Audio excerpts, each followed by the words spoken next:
Hi అండి. అందరికీ నమస్తే. అందరూ ఎలా ఉన్నారు? ఇవాళైతే నేను జొన్నలతో అట్టు చేయబోతున్నానండి.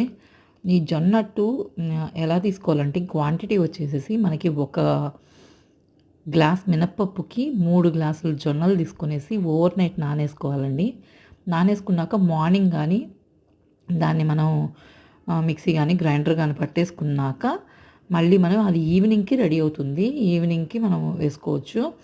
ఇప్పుడు దీంట్లో అయితే నేను కొంచెం చిన్ని అట్లు వేస్తున్నాను అనమాట. చిన్న అట్లయితే కొంచెం బావుంటుంది గదా! పిల్లలకి ఆ పిజ్జా, బర్గర్ అన్నట్టుగా అంటే వాళ్ళకి కొంచెం ఇంట్రెస్టింగ్‌గా ఉంటుందనేసి నేను చిన్న అట్లుగా వేస్తున్నా అనమాట. దీంట్లో కొంచెం ఆనియన్స్, కొంచెం హెల్తీగా ఉంటదనేసి క్యారెట్, కొంచెం పచ్చిమిర్చి ఏసానండి అంతే. That's it. అసలకి అద్దిరిపోయిందండి అట్టు గాని. చాలా అంటే చాలా టేస్టీగా ఉంది.